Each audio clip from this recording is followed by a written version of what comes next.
Yo, what's good everyone? This is Ayo Boxing with Madiba, and here's my post-fight review for Robeisy Ramirez versus Isaac Dogboe.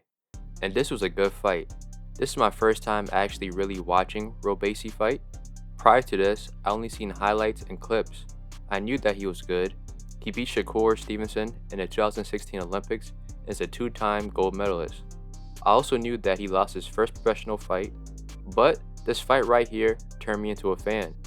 I knew that Robeisy was the better boxer than Dogboe, but I thought Dogboe's pace, volume, and power would give Robeisy problems.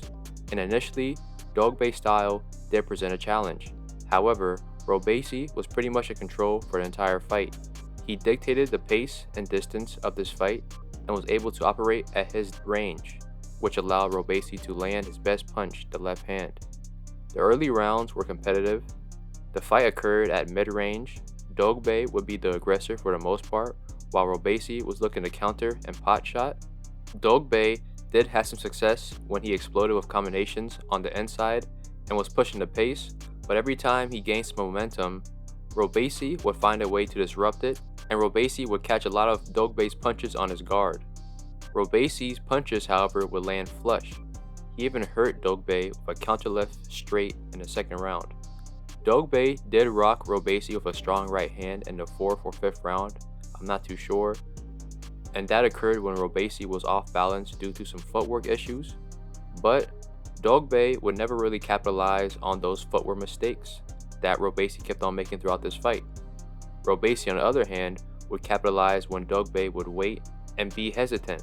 It's like he would fall asleep mid-round, and he would also capitalize when Dogboe would leap in and lunge in.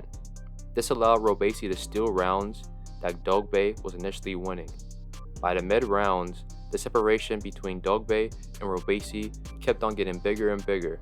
Robeisy got sharper while Dogboe began to fade.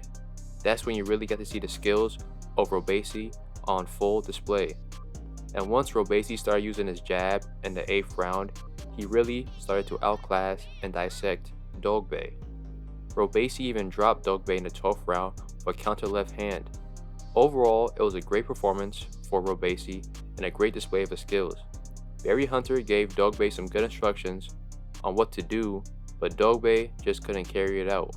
Robeisy was just too skilled and too sharp. Respect to both fighters, and respect to the new WBO featherweight champion, Robeisy Ramirez. Shout out to all the Cubans as well. Cuba produces great fighters. I guess the next move for Robeisy is to unify the belts at featherweight. Based on this performance, I believe that he would beat the current champions at featherweight. They're all Mexican, but if Brandon Figueroa beats Ray Vargas, I'm not sure if Robeisy can beat Brandon Figueroa.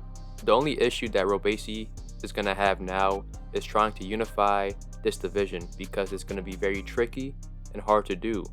Lara is with Matchroom, Vargas is with PBC, and I'm not sure who Lopez is signed with, but there's a lot of political boundaries, and all those guys are going to have fights coming up next. And there's no real big names at featherweight on Top Rank that Robeisy could fight. So if he can't unify, maybe he should go up to 130 after a couple defenses. But who knows, this is boxing, anything can happen. But thank you for tuning in with Ayo Boxing with Madiba. Hit like and subscribe, and more content's coming your way.